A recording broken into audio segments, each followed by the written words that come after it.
우리 살림 1교구 오지요. 하나님 앞에 영광 돌려서 감사합니다. 고맙습니다. 감사합니다. 서로 축복하실까요? 예수 복 많이 받으세요.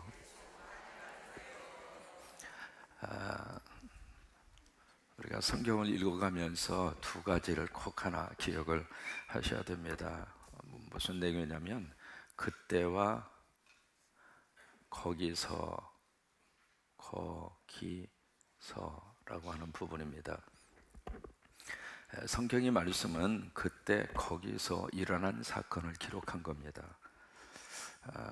그러니까 우리가 성경을 읽으면서 이 말씀이 그때, 벌써 이제 우리하고는 상당히 시간적인 차이가 있잖아요. 그리고 거기서 우리하고 다른 장소에서, 그게 이제 성경에 기록이 된 사건입니다. 근데 이제 이 부분을 그때 거기서 일어난 하나님의 거룩한 사건, 그때 거기에서 주신 하나님의 귀한 말씀, 그때 거기서 역사하신 하나님의 놀라운 은혜들을 우리가 성경을 통해서 우리가 들여다보게 되는데, 이 내용이 지금 우리들에게 있어서는 지금 어디냐면 여기서라고 하는 부분입니다. 그때 일어났던 이 사건이 지금 나에게 있어서는 어떤 의미를 가지고 있는가라고 하는 부분입니다. 그냥 하나님의 말씀이 그때 그런 사건이 있었다라고 하는 것으로 끝나면 과거에 있었던 하나님의 사건과 역사로 끝나는 겁니다. 지금 나하고는 아무 관계가 없는 그냥 이스라엘의 한 역사의 한 단편으로 끝나는 거란 말이에요. 그러니까 항상 우리들이 이 말씀을, 성경의 말씀을 읽어가면서 그때 있었던 사건이 지금 나에게 어떤 의미로 와닿는가라고 하는 부분입니다. 그때 아브라함에게 하셨던 그 말씀이 지금 나에게는 어떤 말씀으로 와닿는가라고 하는 그 부분이고, 또 하나 거기서라고 하는 장소가 있습니다. 이 장소는 성경에 드러나는 그 장소는 지금 우리가 살고 있는 장소하고는 다릅니다. 그러니까 거기서 일어났던 그 사건들, 거기서 있었던 하나님의 거룩한 역사가 지금 우리는 여기서, 이 군산이라고 하는 여기잖아요. 대한민국이라고 하는 여기잖아요. 그러니까 벌써 시간적으로도 장소적으로도 성경과 우리의 삶의 자리는 그 정도 간격이 있다는 이야기. 그러니까 그것을 어떻게 우리가 말씀 안에서 나의 말씀으로, 지금 우리가 살고 있는 이 현장의 말씀으로 어떻게 그 말씀이 내 속에 재해석이 될 것인가. 이제 그 역할을 하는 사람이 누구냐면 설교자입니다. 설교자가 해야 할 가장 중요한 일은 바로 그거예요. 그때 거기서 있었던 하나님의 거룩한 역사가 지금 여기서 살고 있는 나에게 어떤 하나님의 말씀으로 닿아야 할 것인가. 그때 이제 마음속에 꽉 하고 부딪히는 순간을 은혜 받았다 그러는 거예요. 그때 그 하나님의 말씀이 내 속에 확 와닿으면서, 야, 하나님의 말씀이 지금도 살아있구나, 하나님의 말씀이 지금도 역사를 하고 있구나, 하나님의 말씀이 성경에만 갇혀 있는 것이 아니라 지금 나의 삶 속에서도 그 말씀이 그대로 움직이고 있구나 라고 하는 것이 느껴질 때 그 말씀이 지금도 내 속에 역사하는 거랍니다. 여러분, 이사야라고 하는 이 성경은 벌써 우리하고 거의 한 2600, 700년의 그런 그 시간적인 간격이 있습니다. 그래서 성경을 읽으면서 항상 그걸 물어야 됩니다. 어느 때, 어디에서 일어난 사건인가? 그리고 어떤 상황 속에서 일어난 사건인가? 그래서 성경 속에는 항상 뭐가 함께 따라오냐면 역사가 따라옵니다. 그 당시에 역사가 있었다고 하는 거예요. 그래서 역사의 배경 속에서 하나님이 바로 그때 거기에서 그 역사라고 하는 이 그릇 속에다가 하나님이 말씀을 담아 주신 거예요. 지금 이스라엘 백성들이 어떤 역사적인 상황 속에 지금 갇혀져 있는가? 그들이 포로로 끌려가 있잖아요. 포로로 끌려가 있는데, 포로로 끌려가 있는 그 기간이 무려 몇 년 동안 포로 생활을 했느냐면, 기억하세요? 70년이라고 하는 생활을, 포로 생활을 해요. 그러니까 초창기하고 벌써 중간하고 마지막하고는 그들의 생각과 그들의 이 삶의 환경이 달라진 거예요. 70년 동안 그들이 이제 포로 생활을 하면서 그 속에서 처음에는 계속 그들의 마음과 생각 속에 던지는 질문이 있습니다. 왜 우리가 여기 와 있어야 하는가? 하나님 믿는 백성이었는데, 우리가 하나님을 믿었는데 우리는 예배당에 가서 열심히 잘 예배를 드렸는데, 하나님 앞에 제사를 드렸는데, 왜 우리가 남의 나라의 노예가 돼서, 종살이가 돼서 이런 생활을 해야만 하는가? 여러분, 그 질문은 존재론적인 질문이라고 하는 말을 하거든요. 좀 어려운 말로. 그 질문은 사람을 아주 힘들게 하는 거예요. 내가 처해 있는 삶의 자리가 이해가 되면 사람은 살 수 있어요. 아무리 힘들어도 나에게 주어진 삶의 자리가 이런 뜻이 있구나, 이런 의미가 있구나, 그렇게 해서 이해가 되면 사람은요, 어떤 환경 속에서도 이길 수 있는 힘이 나옵니다. 그만큼 하나님 우리에게 그런 에너지를 하나님이 공급을 해주셔요. 심지어 암덩어리라 하더라도 여러분, 우리 몸에는 내추럴 킬러 셀이라고 하는 자연적으로 그 암덩어리를 잡아먹을 수 있는 세포를 하나님이 만들어 주셨어요. 그 정도로 하나님이 우리들이 잘 살아갈 수 있도록 모든 조건을 마련을 해 주셨거든요. 근데 어느 때 그게 무너지느냐면 나에게 주어진 그 환경 자체가 이해가 안 돼. 그런 사람은 무너지는 거예요. 지금 이스라엘 백성들이 그런 문제 앞에 딱 부딪힌 거예요. 1, 2년도 아니고 70년 동안. 오늘 이 문제가 해결이 되려나, 내일 이 문제가 해결이 되려나. 그래서 이제 그런 속에 있는 그 이스라엘 백성들에게 하나님이 이사야라고 하는 하나님의 종을 딱 보내면서 무엇을 말씀을 하시느냐면, 이사야 전체 속에서 주시는 말씀 내용은 바로 뭐냐면 메시아입니다. 메시아 약속입니다. 이 문제를 해결할 수 있는 것은 사람이 아니다. 하나님이 해결하신다. 하나님이 어떻게 해결을 하시는가? 메시아를 보내서 해결한다. 그러니 그 메시아가 너희 가운데, 너희 역사 속에 하나님께서 메시아를 보내시게 될 것이고, 그 메시아를 통해서 바로 그때 거기서의 사건의 역사가 풀리게 될 것이다. 여러분, 이 메시아로 이 세상에 오신 분이 누구예요? 예수 그리스도입니다. 그러니까 이사야라고 하는 성경은요, 그 당시에 그때 거기에서의 그 백성들에게 주신 말씀이기도 하지만, 또 하나 이것이 성경이 가지고 있는 너무 독특한 특성입니다. 그 메시아 예수 그리스도의 사건은 오늘 여기서도 똑같이 적용된다. 오늘 여기 살면서 우리가 포로의 생활은 하고 있지 않지만, 그러나 주변 환경 속에 포로가 되고, 경제적으로 어려워서 경제적인 포로가 되고, 자식이 너무 부모의 마음을 속썩여서 그 자식 때문에 포로가 되고, 건강 때문에 포로가 되고. 그래서 이제 메시아의 약속을 그들에게 해줍니다. 이 약속을 해주면서 이 메시아를 통해서 주시는 그 가장 중요한 메시지의 내용은 회복입니다. 너희들이 회복되리라. 그래서 본래의 자리로 다시 한번 회복되리라. 본래의 자리라고 하는 게 바로 뭐냐면 예루살렘이에요. 예루살렘이 왜 이렇게 가고 싶어 하는가? 거기에 성전이 있으니까. 왜 성전에 그렇게 가고 싶어 하는가? 성전에 가서 아버지 만나고 싶어서, 하나님 만나고 싶어서. 그게 이스라엘 백성들의 신앙관이에요. 그래서 그렇게 가고 싶은 거예요. 그래, 언니가 때가 되면 회복하게 해줄게. 그게 이제 하나님의 약속이거든요. 그때 약속인데, 그 약속을 통해서 70년 만에 하나님이 그 약속을 지켜가는데, 오늘 10절의 말씀은 그 약속에 대한 구체적인 내용을 우리에게 말씀을 해주시는 내용이 오늘 10절입니다 10절에 그렇게 말씀을 하시고 있어요. 성문으로 나가라 백성이 올 길을 닦아라. 이제는 온다 이 말이에요. 포로로 끌려갔던 그 백성들이 이제는 때가 돼서 그 백성들이 본래의 자리로 돌아오게 될 것이다. 그러니 그들이 올 수 있는 길을 준비하라, 그거예요. 그러면서 수축하라, 큰 길을 수축하라, 다시 한번 이렇게 닦아라, 그 말입니다. 돌을 제거해라. 그리고 만민을 위해서 기치를 들어라. 기치라고 하는 것은 깃발이에요. 배너. 그걸 딱 두는 순간에 바로 뭐가 이루어지느냐면 마칭, 이 행진이 이루어진단 말이에요. 그러니까 이스라엘 백성들이 포로로 끌려갔던 그 백성들이 이제는 때가 돼서 하나님의 거룩한 그 성전으로, 하나님의 거룩한 젖과 꿀이 흐르는 그 땅으로 그 백성들이 행진해서 쫙 들어오게 될 거라, 그 말이에요. 그러면서 11절 말씀에 여호와께서 땅 끝까지 선포하시되 이제 하나님의 선포입니다. 너희는 딸 시온에게 말해라. 이르라라고 하는 것은 말을 해라. 무슨 말을 하는가? 보라, 내 구원이 이르렀느니라. 여기에 구원이 이르렀느니라 라고 하는 이 번역, 다른 번역에 보시면 바로 너희 속에 메시아가 오신다 그 말이에요. 이 구원이라고 하는 말을 메시아로 그렇게 번역을 했어요. 바로 너희 속에 메시아가 오신다. 지금 우리 식으로 말하면 바로 우리 안에 성령님이 오신다. 우리 안에 하나님의 말씀이 살아서 내 안에 역사하신다. 그렇게도 구체적으로 말씀할 수 있거든요. 그래, 그것이 바로 하나님의 선포입니다. 보아라, 너희에게 메시아가 온다.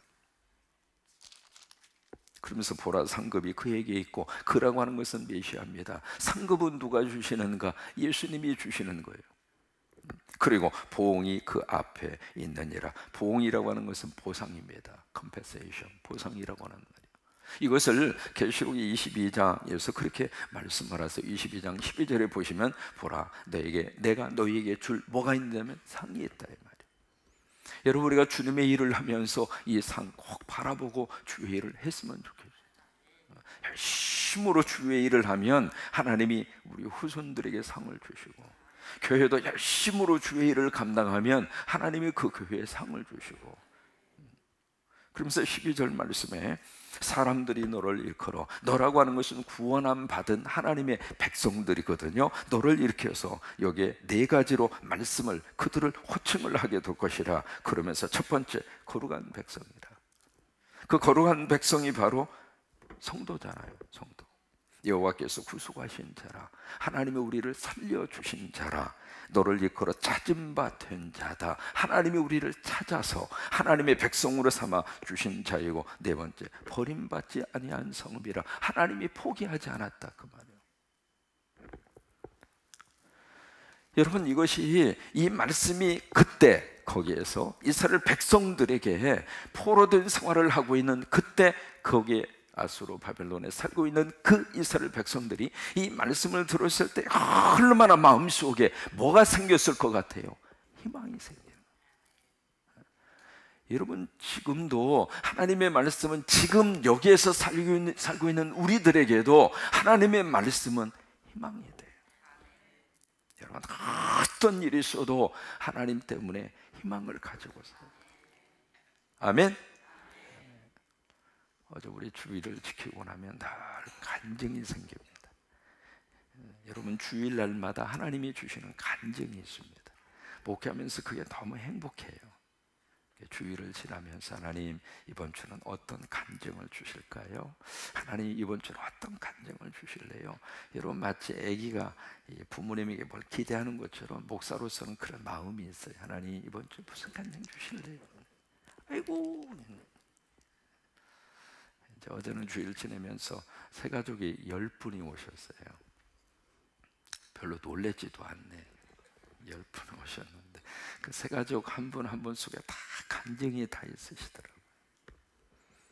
그중에 이제 어머님을 전도한 분이 계시는데 그 어머님을 위해서 13년 동안 기도했더라고요. 드디어 어머님이 어제 등록을 하셨거든요. 그래서 너무, 목사님 13년 기도했는데 드디어 오셨어요. 그래서 너무 행복해 하는 분이 계셨고, 또 한 분은 어머님하고 아들하고 손주하고 왔어요. 와서 이제 같이 이렇게 사진을 찍으면서 어머님이 그러시더라고요. 손주하고 다른 교회 잘 나가고 있었는데 얘 때문에 우리 성광교회 왔다고. 그래서 얘가 누구예요? 그랬더니 아들 때문에 여기에 성광교회 왔다고. 그래서 왜요? 그랬더니 이 아들 녀석이 성광교회 아니면 신앙생활 안 하겠다고. 그러니까 성광교회 가면 자기가 신앙생활을 하고 다른 교회 가면 안 하겠다고 그래가지고 어쩔 수 없이 이 아들 때문에 손주하고 같이, 어머니가 그래가지고 같이 와서 등록을 하는데, 그 손주가 막 입으로 막 부르들어서 뭐 무슨 말 하나 싶었더니 아빠 때문에 내가 여기 왔다고. 근데 그런 상황에서 뭐라고 그래요? 너는 가, 그리고 아빠만 여기 있어. 그렇게 할 수도 없잖아요. 그렇게 해가지고 그 아들을 전도하고 아들이 신앙생활 할 수 있도록 어머니하고 손주가 그렇게 와서 등록을 하는 그런 케이스거든요. 하여튼 매주마다 말이죠, 하나님의 주의를 지키고 나면은 하나님이 간증을 주세요. 여러분도 예배 드리시고 나서 항상 간증을 하나님이 주셨으면 좋겠어요. 또 하나, 어제 우리 콩고에 있는 분들 마지막까지 송별 파티까지 잘 해서 그렇게 해서 이제 어제 바이바이 하고 보내드렸어요. 드렸는데 어쨌든 그 에너지 장관으로 오신 분 있잖아요. 마지막 가면서 세상에나 그렇게 김치 좋아하는 분 처음 봤네.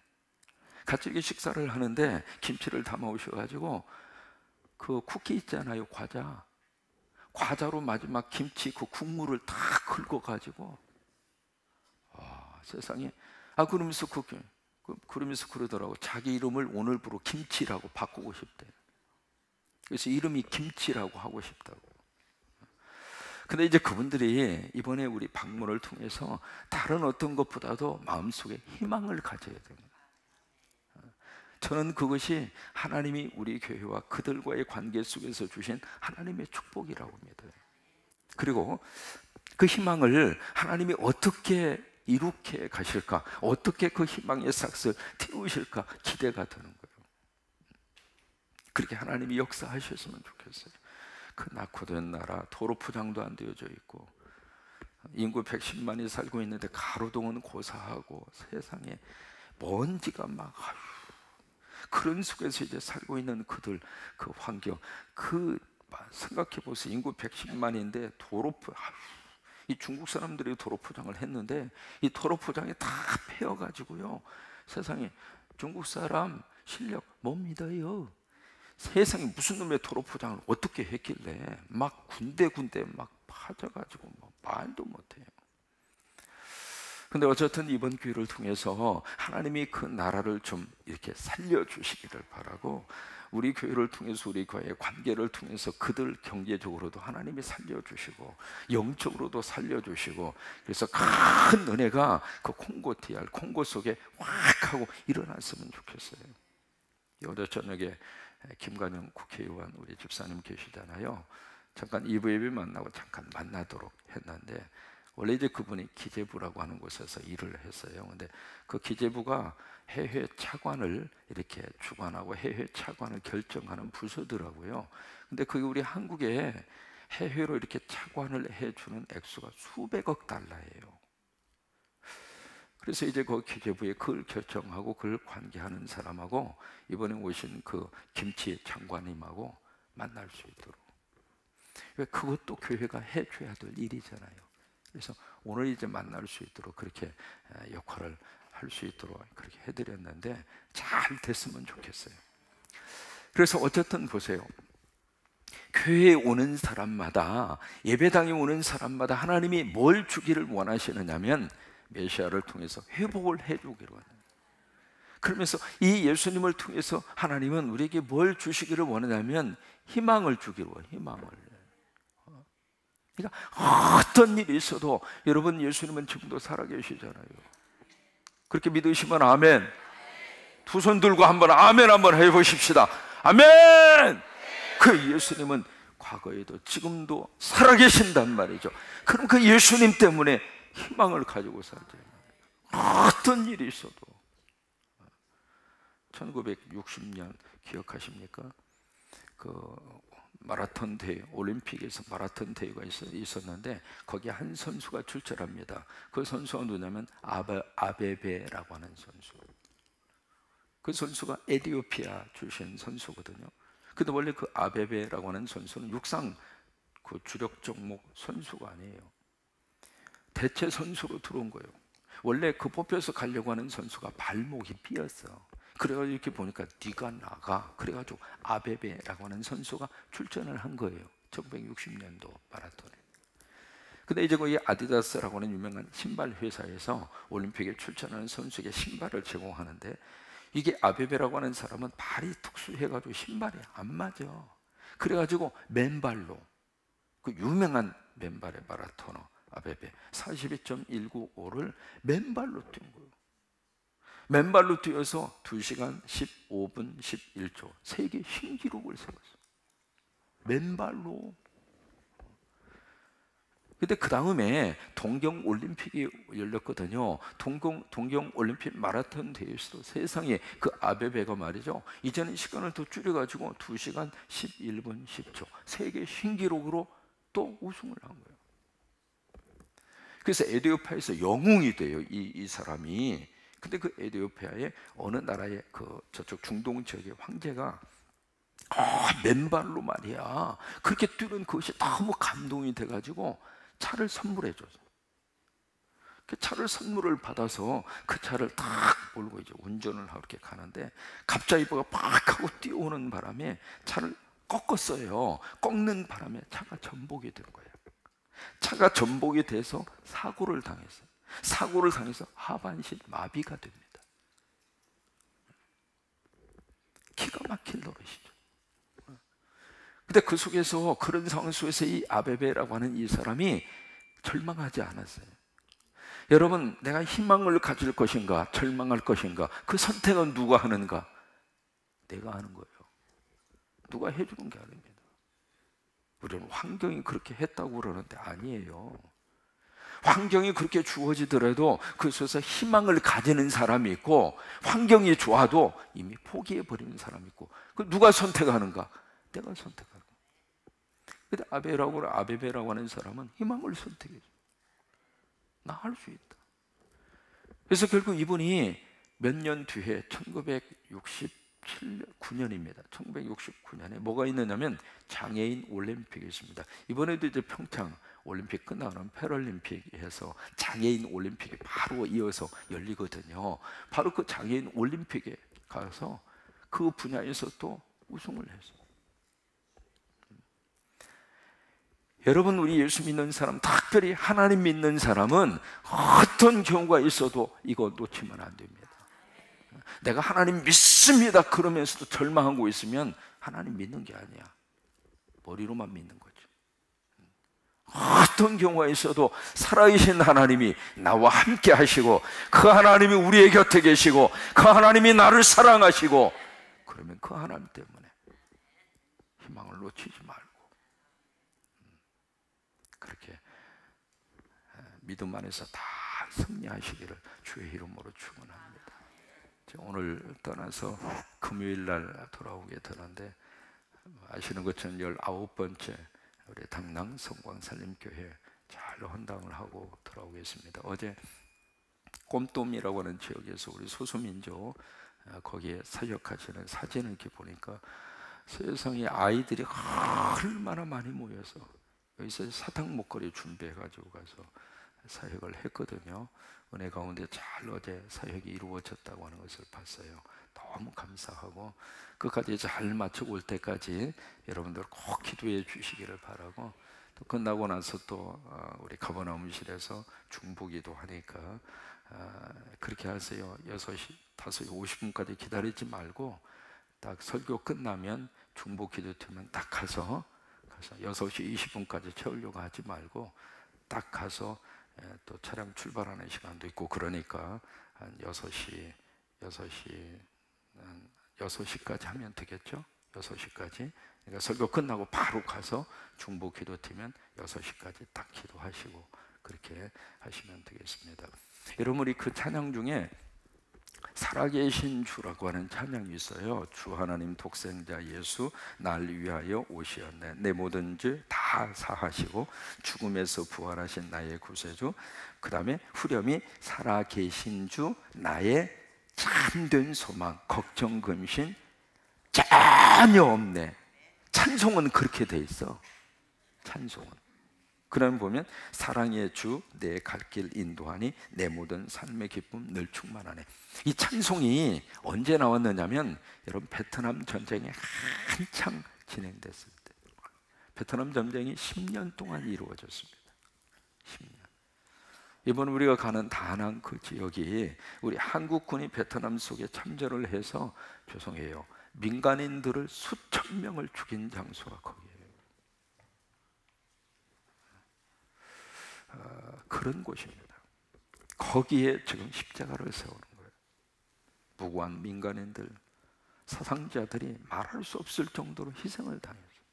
그 전쟁이 10년 동안에 그러니까 미국에서도요, 베트남 전쟁 10년 동안 젊은이들은 젊은이들로 막 히피족이 돼버리고, 국가는 국가대로 막 휘청거리고, 그랬던 역사. 그게 바로 1960년입니다. 근데 그 상황 속에서 너무 힘들고 어려움 속에서 살던 부부가 바로 하나님의 어떤 그 영성을 가지고 이 찬송, 작곡에 대한 꿈을 가지고 있다가 어쨌든 계기가 돼서 그때 나온 보험성가가 이거예요.